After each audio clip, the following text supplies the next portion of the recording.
right, what's going on, everybody? This is Eric Velasquez with Alamo City Agenda. We are here with our good friend Josey Garcia. What's going on? Hey, how are you doing? Oh, I did. Oh man, I missed the thing. Hold on. I do the air horn. Okay, Josey Garcia. Go say what's up. Thank you so much. Thank you for having me. Wow, it's great to see you. It's been a little while. It's been a minute, right? Things have changed a little since I saw you last. You were an aspiring politician to run for office, and then here you are. Here I am, an aspiring advocate for the community. Advocate. There you go. Yeah, politicians and advocates are way different, I guess. Yeah, that's true. It was really important for me to have a voice for our community, especially at a time where everything seems so polarizing and people had this sense of losing faith, especially during COVID. And I just felt like, we needed representation, but I thought my representation was going to come through advocating at city council, advocating at the legislature, and, doing our community work. I had no idea it was going to take me to the political realm, because I know we've talked about, things before. We've connected over voting rights before. And, it's one of them things to where I never thought that this would be where we're at, but the advocacy that's needed right now, it just made sense. Yeah. And so it's been an honor to get elected and to serve. That's so awesome. I'm like, that's my friend. Yeah. That's my friend. So we're here to talk about important voting in November. Yes. Early voting in October, which is not too far from now. No. Time's going so fast. Yeah. Halloween will happen in between that point. Do you like Halloween? I love Halloween. You love Halloween? Yes. If y'all didn't notice my shirt. Yes, I love it's Haunted Mansion. So I love Disney. So, but okay. So we're going to talk about the constitutional amendments. Yes. There are not one, but two, not three, but 14. Absolutely. So tell everybody, do not get discouraged from voting in these things, because it's a lot. Not at all. As a matter of fact, we need you to vote now more than ever, because if you don't know how constitutional amendments come about, there's a lot of work done between the legislature and the Senate to come up with these changes, if you will, to our Constitution that are more updated to the needs of our community today. And so, especially for me as a voting rights advocate, it's super important for our community to have a say before we're changing our Constitution.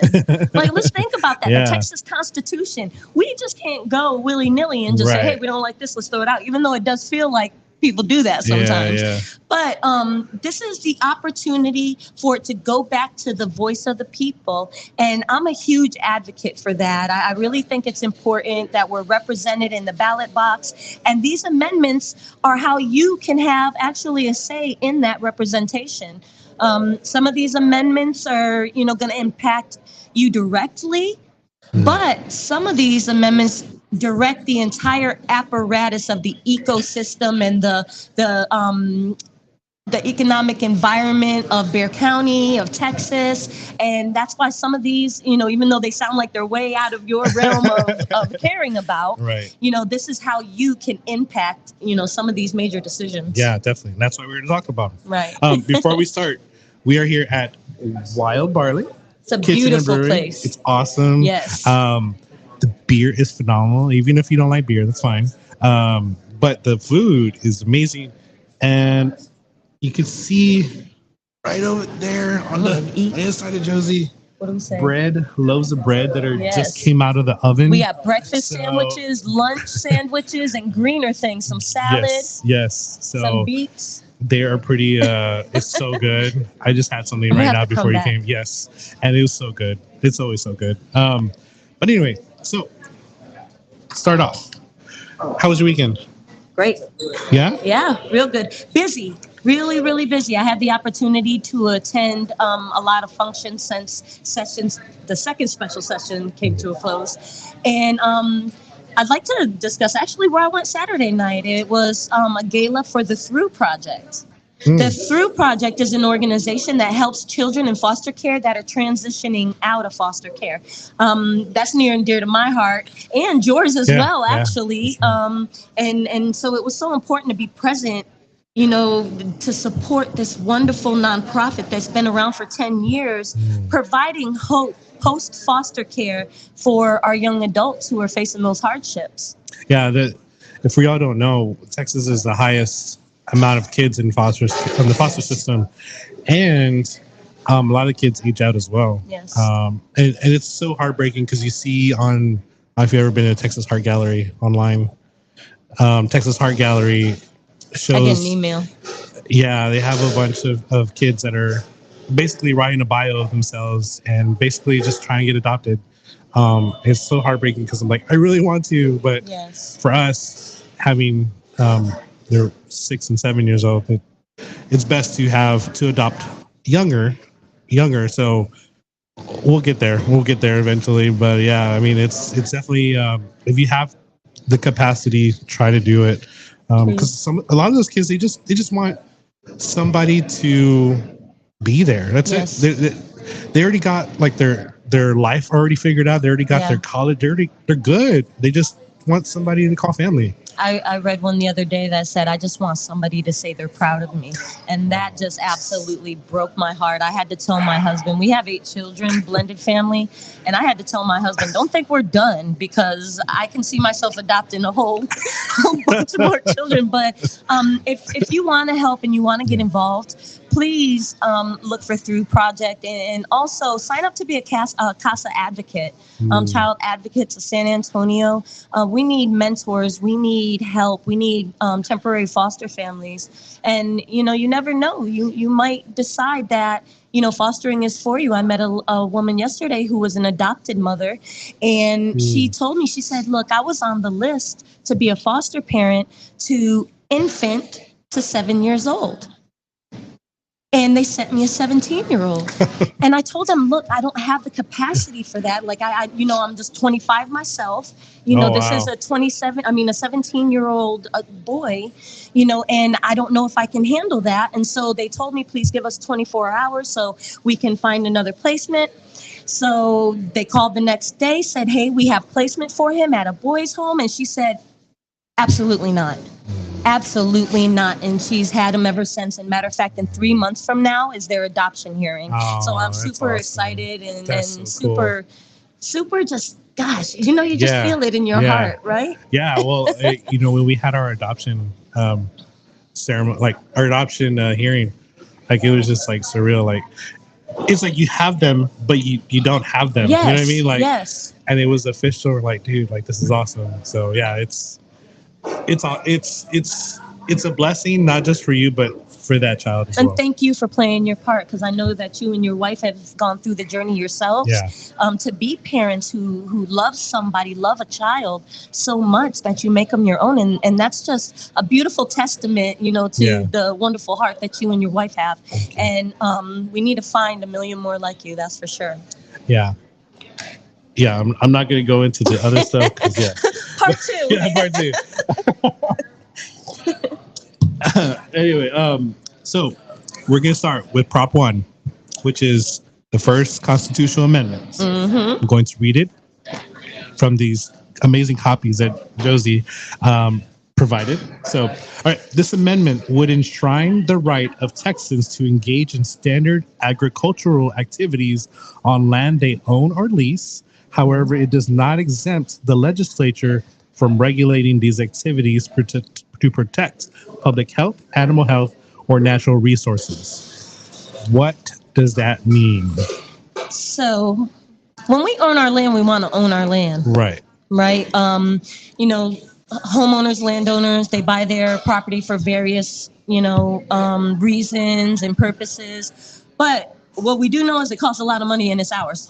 Right. So we really want to focus on homeowners being able to manage their properties as they seem fit, while also in being able to work with local environmental resources to make sure that we are preserving natural resources. And I'll give you a wonderful example of that.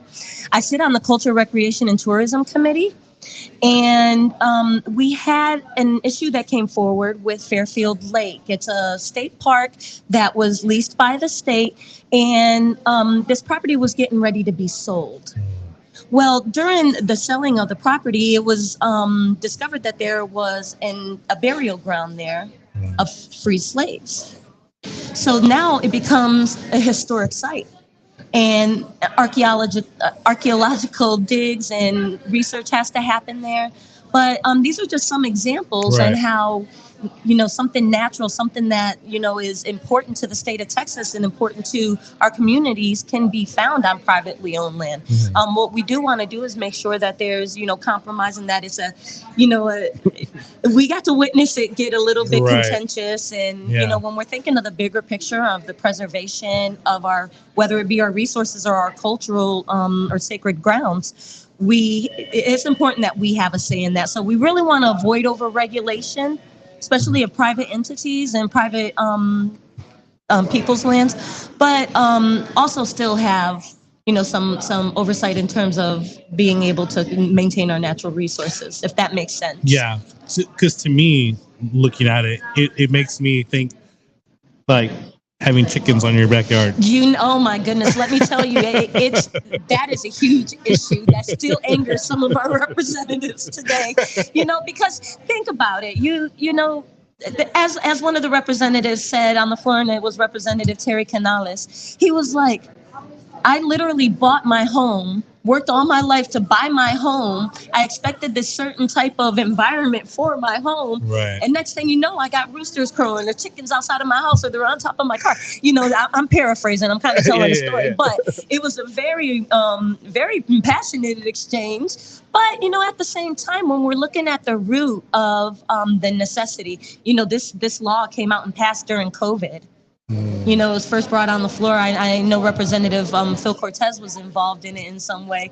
And we're at a time where households weren't permitted to have their own chickens. Right. When we couldn't even go to the store and buy chicken. Yeah, right. You remember that? Yeah. Or if we could, it was eggs. Just, oh my goodness. What are we paying for eggs now? You got to go donate plasma to get eggs these days. Yeah. But it's those types of things. Okay. Yeah, for sure. So you guys do whatever you want with that information. We are not telling you how to vote. Oh, no, not at all. We're just This is the people's choice. Yes, so we're just whatever you want to get from that. If you have any more questions, you can feel free to ask in the chat, or you can also contact Ms. Garcia's office as well. Oh, right? Yes, absolutely. And our cell phone number is 210-701-7316. Call, text, day or night, anytime. We're still available to the community. My chief of staff is Pharaoh Clark, Pharaoh Clark. And my brother in advocacy, matter of fact, he gets recognized more than I do. I'll see people sometime and they're like, oh my God. And I'm like, yes, hello. And they're like, Pharaoh. And I'm like, oh. Who are you? That's awesome. And my phone number is 210-555-5555. Oh, I was going to say, hold on. Right. I had that number once. Yeah, right. All right. So Prop 2. Yes. This amendment would allow counties and cities to approve property tax exemptions for child care facilities. Yes. So when I was active duty Air Force, there was a point in time where I was paying $1,200 a month. And this was in the early 2000s. I can't imagine what it is now. Well, you can, huh? No. Can you give us an idea? I don't. Well, I know it's a lot, and I know that most of us are working regular 9 to 5s if we can. Just to pay for that. Well, you don't even have that. You're getting the title loans. You're going and donating plasma. You're going behind on your other bills. You're not putting gas in your car. You can't, take your kid for a 99-cent burger at McDonald's. Right. It's hard. It's very hard these days. And when we're looking at child care providers are at crisis. Yeah. Providers are in a major crisis, especially if they have a facility, because one thing that we saw too through COVID was a lot of people opening their own child care out of their homes. So now you have a decrease in enrollment, but not only that, The overhead that it costs to operate a child care facility, coupled with maybe a little bit above minimum wage salary for their attendants. Yeah. How can they make ends meet? They can't. They're closing down. Yeah. Well, and then how do you expect them to care too? And Because exactly. then you're like leaving your kid with a place that they're like, and they're upset and they're Yeah. mad and they're irritated. And I'm sorry if you're upset. I can't have that bad energy going on my babies. Yeah, exactly. Same But thing with schools. so this is important when we're talking about tax exemption. It can help so much. It really can, because I don't know if you checked but we've had discussions about property taxes before and being able to file your exemptions. Matter of fact, he was a major advocate, Eric was, in encouraging people to file their exemptions, to file their what do you call it, their disputes. The disputes, yeah. Right? Not everybody does it. Yeah, Yay. not every, yeah. I'm good. And that's a beautiful thing, because a lot of people just don't know. When you're caught up with life and everything, you think, okay, I paid my rent on my building. I've paid my attendance. I haven't paid myself, but my lights are on. However, now I'm going into foreclosure, getting, this $7,000, tax bill. Yeah. Yeah. And I think at a time now when we're trying to, help rebuild, right. really. And I saw a lot of places when I was running for office, people like on the South Side, they were one of the. No. Yeah. No. I'm happy. We'll talk later. Yeah, we'll talk later.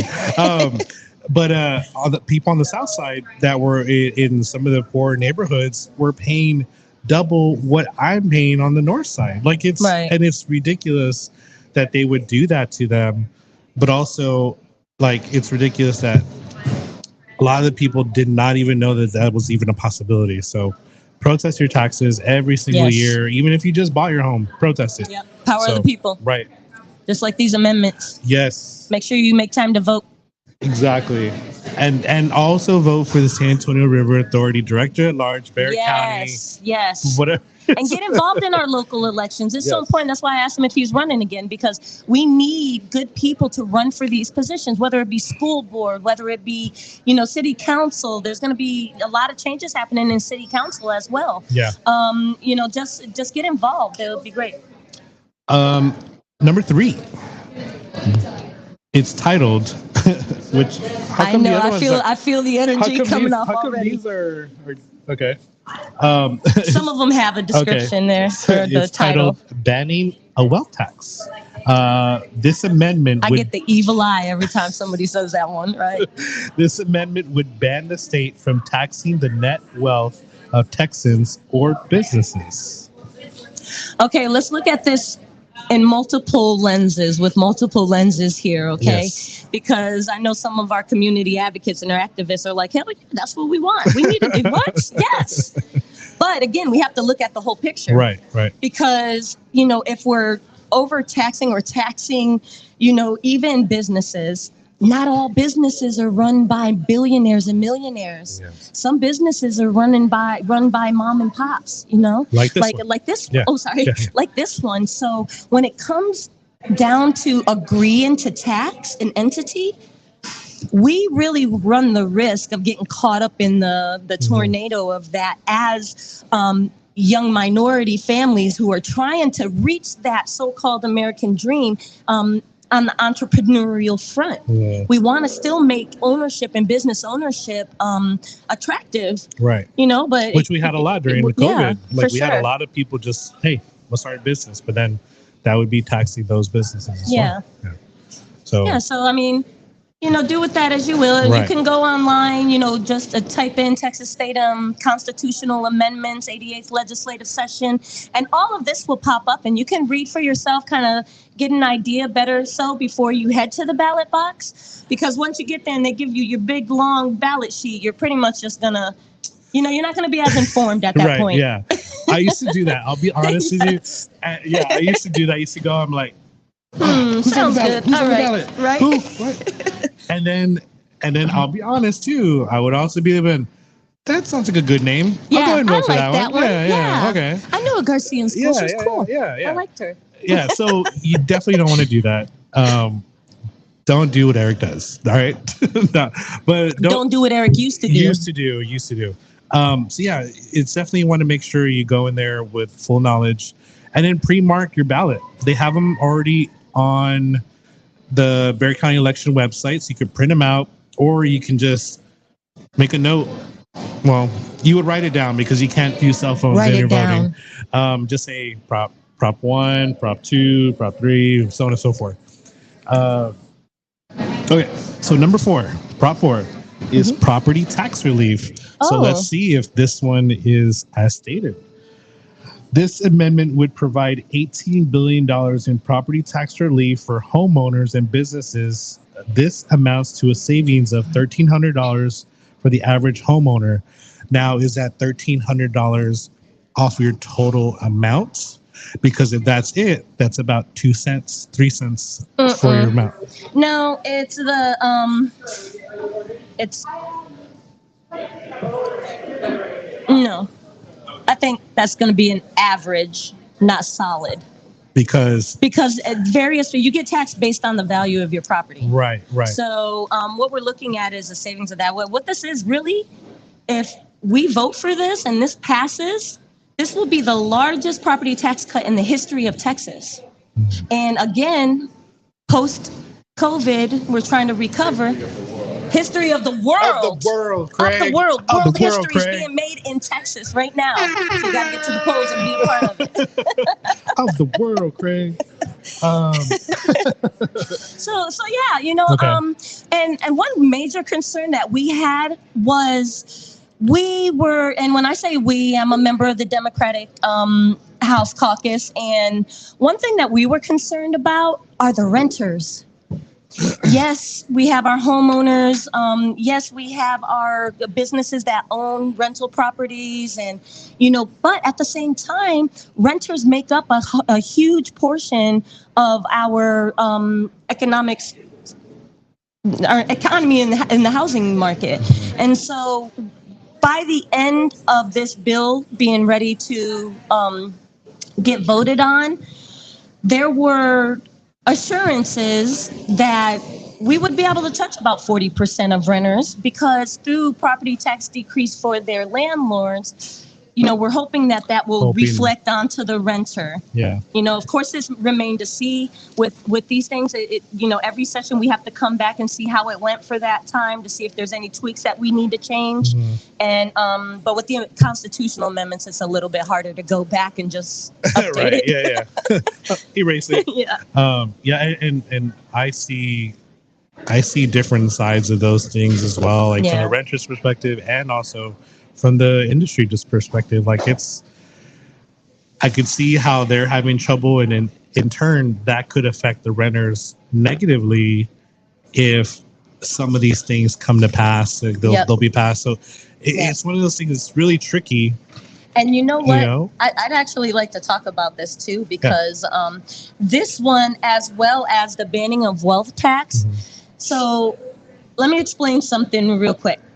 When bills are proposed on the House floor, they come as this cornucopia of stuff. Either side takes a look at it and is like, no, we don't like that. You got to get that out. Well, there's a negotiation and a compromise that goes into place. So sometimes when you're watching the House floor and watching votes happen, or if you're looking online at your representative and you're seeing that they voted one way in the beginning, but they voted another way in the end, it was simply because we made something that was going to be horrible not as horrible. You know what I mean? Yeah. So it's, I kind of described it as putting sugar in a sardine milkshake. But, at the end of the day, some of the policies that come forward aren't always going to be in the best interest for all of our constituents. Right. So that's why, and that's how sometimes you'll see, no, we're not going for that. This is horrible, to, okay, we'll go with it now with these provisions in place. Right. And when those provisions are put in place, is generally a representative bringing forward an amendment, which will be, then considered into the language of the bill. Yeah. So amendment to the amendment. Yeah. Oh, there's amendment to the amendment to the amendment to the amendment. That's awesome. All right. So Prop 5. Texas University Fund. Ooh. This amendment would dedicate $100 in interest and investment earned on the rainy day fund for the Texas University Fund, which is awarded to universities to create world-class research. It would also exempt future appropriations from constitutional spending limits and ensure that universities that receive funding are it kind of cut off there. Or do you know what? Keeping up with growth. Okay. Keeping up with economic growth. So with this one, again, it's all tied back to kind of recovering from 2020 and recovering and also with the growth. One thing that we learned is during COVID, which I call the historical plague of our time, Texas led the way in research and development for the vaccine. And with the partnership of UT Health Science Center in San Antonio and, the A&M system and UT, and I know there's a lot more, so don't get mad if I don't mention you. Please forgive me. But our universities were instrumental in helping researchers figure out how we face this historic plague, so to speak. And with that, they need support. I have this idea that Texas is going to lead the nation in everything. It's like this little challenge, but we really are. Yeah. We are leading the nation in a lot, and research, making sure that we adapt to the changing landscape, not only in our environment, but in medical cutting edge pharmaceuticals. Like there's so much medical research, that's happening here in Texas. And we want to make sure that those things can continue to flourish because during COVID, attendance went down. Yeah. The dropout rate was intense. People didn't know how to recover going back to school after COVID, and they suffered a lot. So having a rainy day fund available would be beneficial to making sure that we're able to keep the pace with what's needed for Texas and Texans. So where would this money come from, though? Well, anything that's constitutional in nature would be, from the purview of the state. So in terms, taxpayer, of course, everything, Yeah. But when we have a $18 billion rainy day fund and a $33 billion, overage, you know? Okay. Yeah. Okay, makes sense. I mean, the Texas Water Fund, which, Yeah. So this amendment. This is Prop 6. This amendment would create $1 billion special fund for water infrastructure projects, which will be administered by the Texas Water Development Board. Yes. More money. But more money, but don't get afraid because these are your tax dollars going to good use. Or not, depending on how you vote. Yeah. But to quote the late Pee Wee Herman's movie, there's no basement in the Alamo. So let me tell you, I'm originally from the Northeast, and I was shocked when there were no basements in Texas. Yeah. And I was like, where are the basements? Where do you all do your laundry? Like, I just couldn't understand. But the ground is so hard here, and we've witnessed so much flooding. You have a 5-minute rain, and you're guaranteed to be, flooded over on Frio Street, down on Marbach for sure. Petrenko, I'm out in that area, and there's always drainage issues. I mean, we're working really hard to catch up with it, but we really need to find ways to not only harness water for our crops. I'm a firm believer in using natural resources to help our farmers and, things of that sort. But it's so important that we focus on water because there's been a lot of controversy, especially with the forever chemicals and, things of that sort that affect our water sources. And this is all kind of fallout from, way back in the 1940s and 30s when industry and the military started making its roots in Texas. We have these little invisible chemicals in well water that affect our lives. There's a lot of research being done. We're super excited to learn more about that. And so we really try to support anything that helps preserve our life source, which is water. And this will be something that will help fund the infrastructure projects that help us utilize this precious resource. Yeah, for sure. Okay.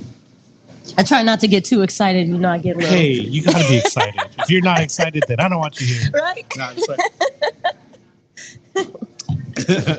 No, all right, Prop 7, the Texas Energy Fund. This sounds dangerous. This amendment would create a new $5 billion fund to be used for projects that make our grid more reliable.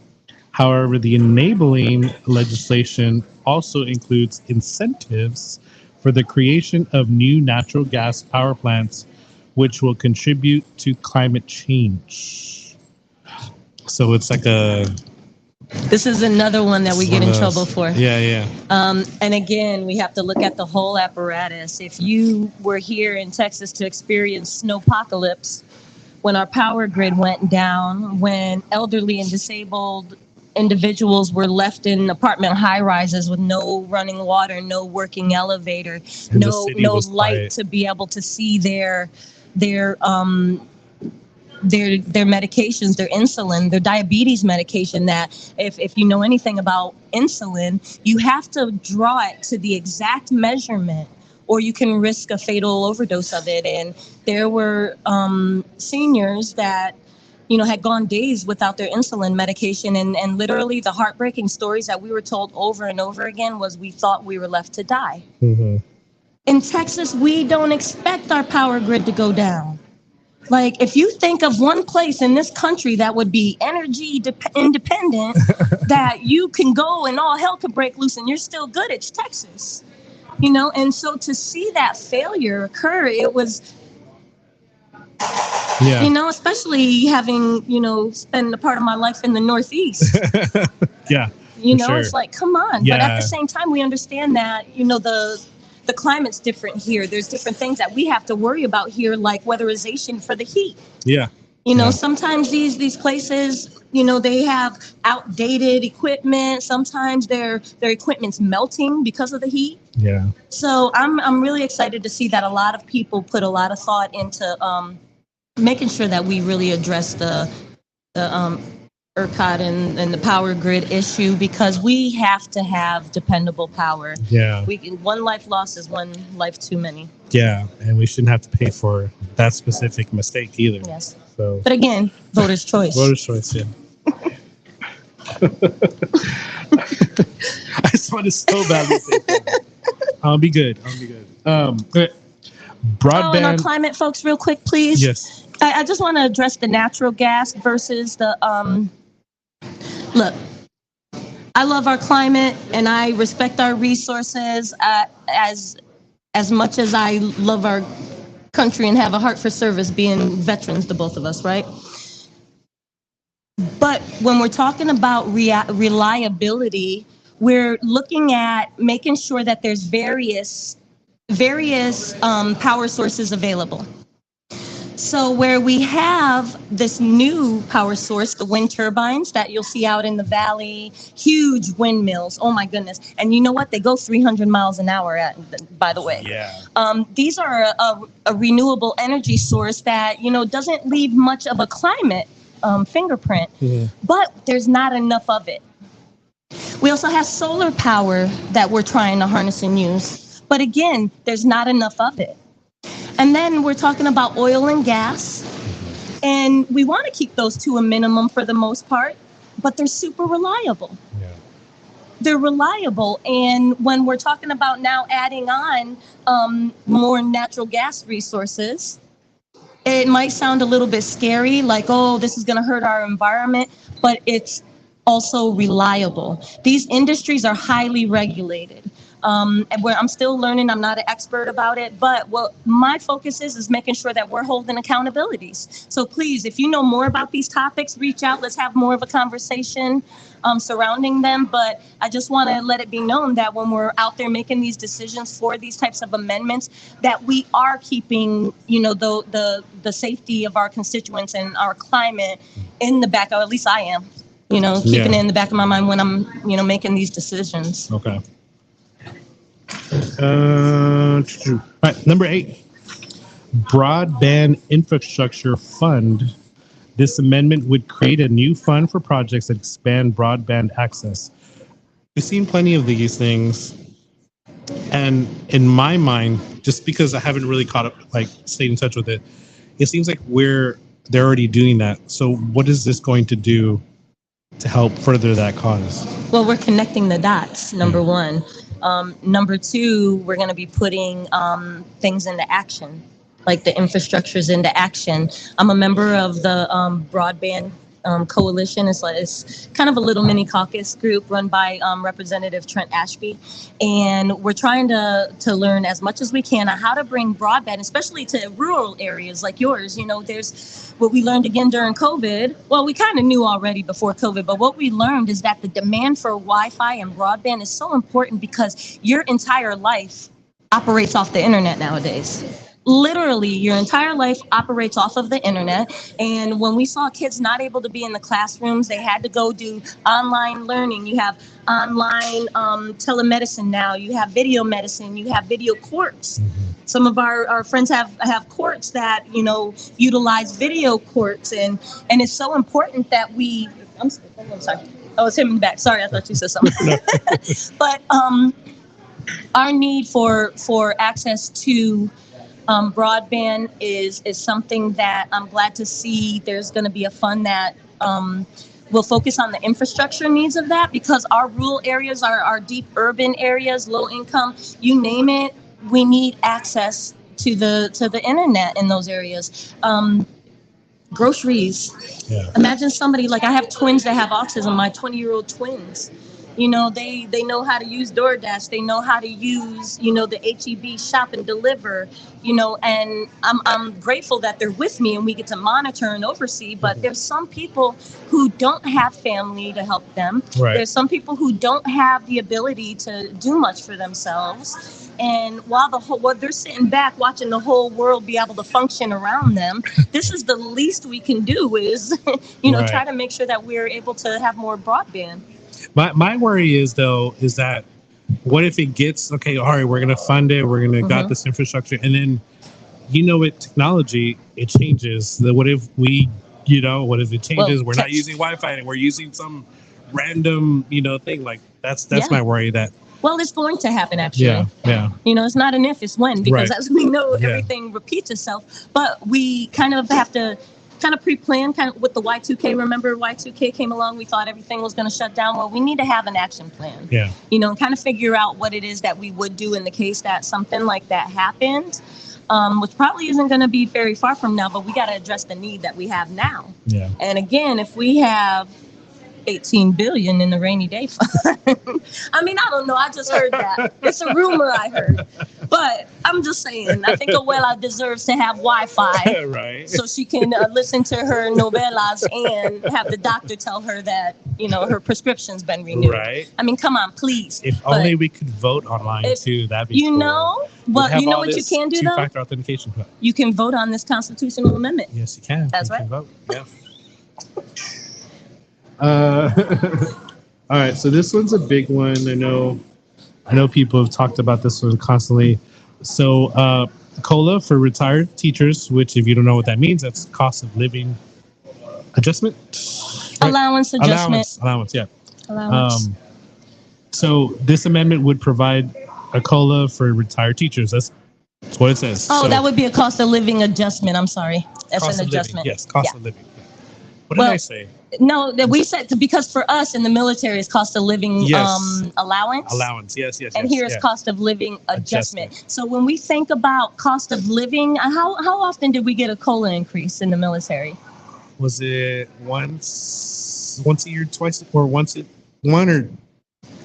year, or once every 2 years? It was something like that, right? Yeah. Or when you move to a new duty station. Yeah, right. Well, retired teachers aren't getting an increase. It's not calling for inflation. And let's think about I met a retired teacher the other day who was 90 years old. She retired 30 years ago. She's still, not still, they got a raise, I think, 20 years ago. But still, you see what I mean? Right. When we're paying $18.97 for a carton of eggs, We have pensioners and, who are receiving next to nothing. Like literally you see $900, $1,200. What can you do with that? What can you do with that? They're having to make the decision between their medications or food. Yeah. And when they've spent their entire careers educating and raising our children, the least we can do is make sure that they live out their golden years, with dignity. Yeah. And Peggy says we have not had one since 2004. Come on. Thank you, Peggy, for. Thank you, Miss Peggy. That's just ridiculous. If you have any questions, please feel free, or any comments you would like to do, please say as well. I mean, I think that goes unsaid too. Like, we love our teachers. As a special needs mom, it was my public school teachers, Northside ISD and Lackland ISD, that diagnosed my twins with autism. Literally, they recognized, that there was an issue, and the support that we received. I can't imagine. I just can't imagine not taking care of them. And did you know that retired teachers don't get Social Security? Huh? Retired teachers do not get Social Security. Why not? They don't qualify for Social Security. They pay into their Texas retirement system. Oh. Yeah, so they don't even get Social Security benefits. They don't pay into Social Security, right? No. Okay. I don't think so. Which, good, because I don't really like Social Security. Well, it's about to run out anyway. Yeah, allegedly. I think that's a shame. I don't know. But anyway. It's the biggest Ponzi scheme we've seen. Might as well throw it into. No, I'm not going to get into it. No, we heard. We heard. Okay, Prop 10. Tax exemption for medical devices. This amendment would create a property tax exemption for the manufacturers on the value of certain medical equipment like masks and medication that they produce and store at their facility. Okay. Mm-hmm. I'm on a CPAP machine. I have sleep apnea. Yeah, me too. You know how much those machines cost? With the masks, the accoutrements, them little filters that go in it, the Darth Vader thing, right? And the taxes. I mean, we're paying taxes. But this is saying on the location, whoever makes them, right? That's what this is saying, according to. Again, we don't want to be taxing abuela, because anything that their tax is gonna trickle down to the patient in need. Yeah. So basically, it's what saying a tax exemption on the manufacturers that produce these equipment, or even for the diabetics as well, and all that medicine, all the machines that they use, right? Yep. So. Yeah. It's some of these things are mobility devices too. Yeah. Let's think about that. We have a friend that is a strong advocate for our veterans. Steve Price, he's with the Voices of Our Veterans, and he needs mobility devices, and he's a veteran who's given, a lot for his country. And, the last thing we need is to have very vulnerable people having to come out of their pockets for that vulnerability. And when we're able to protect those who are able to provide the discounts down, it's, I don't know, again, people's choice. I'm not sure, If you got more questions about it, just let us know. We'll follow up with any questions and get them back. Yeah, for sure. Number 11, El Paso Parks, which this is it's already confusing me already. This amendment will allow El Paso County to issue property tax supported bonds to fund parks if the project is approved by voters. Why is this statewide?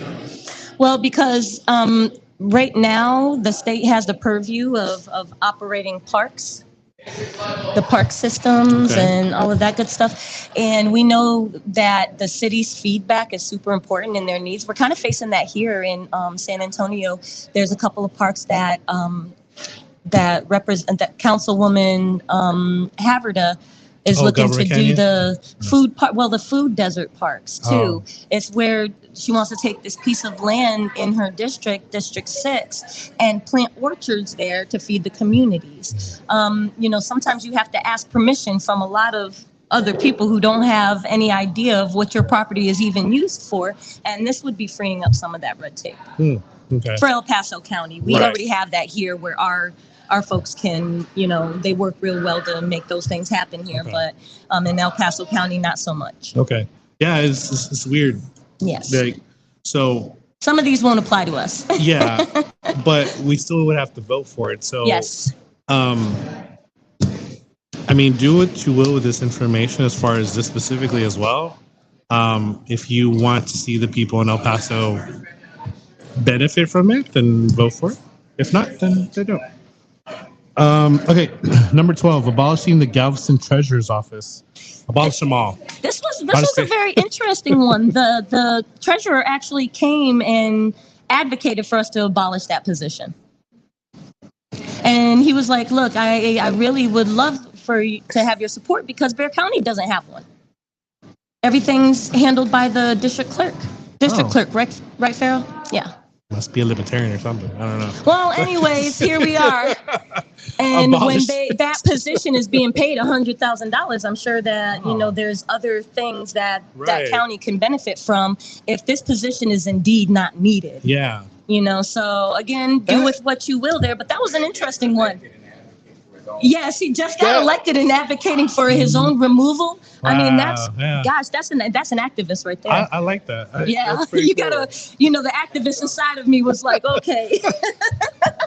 I'm only here for one job. Right. And no, that's what he said. For not my job. No, that's exactly what he said. He said, I only got elected for one purpose, to abolish this position. I was like, what? It's going in our movie. This is going in our movie. That is awesome.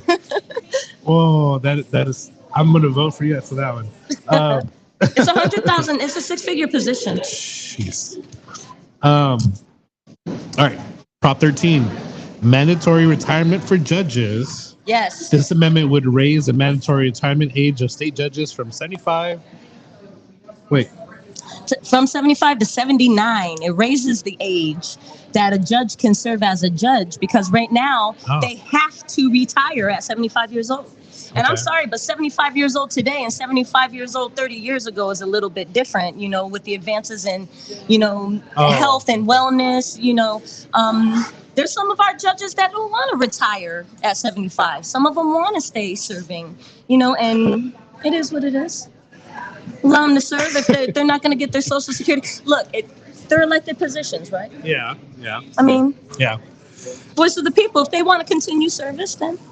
Well, yeah. I still think there should be cap limits, but it is what it is. Yeah, but we can agree on that. Yeah. I do too. I agree. But there's yeah. And maybe that cap limit will be 75. Maybe it'll be 79. Maybe. Who knows? And maybe if you don't want that person elected in there, then you can vote for it. There you go. It's the cap. Yeah. All right. Last but not least, number 14, State Park Conservation Fund. This amendment would establish a new $1 billion fund to improve current or create new state parks. Climate justice, folks. We're trying to make sure that we keep state parks and that they're maintained and that they're ADA compliant. There's some state parks sitting on culture, recreation, and tourism. We've had state parks from all around Texas come and testify and bring pictures. Some of these state park facilities, like the pavement's all cracked. You can't drive a motorized scooter through there. And, although we have some provisions for restoration, we have $18 billion rainy day fund.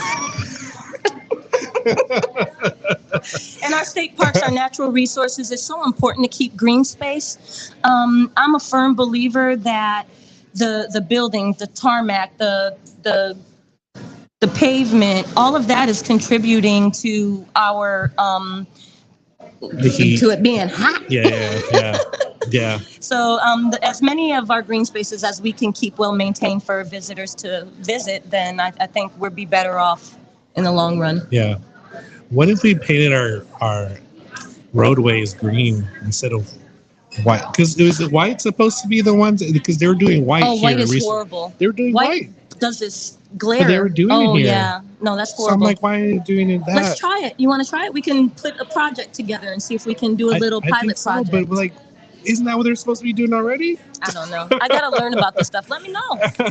we're accountability, so we'll Right. go and try to follow up and make sure that we're addressing these issues. Yeah, which they're painting the roads white, so That's it horrible. removes the heat, which No. the black tarmac gets No. hotter and it radiates hotter, but they're wanting to do it white.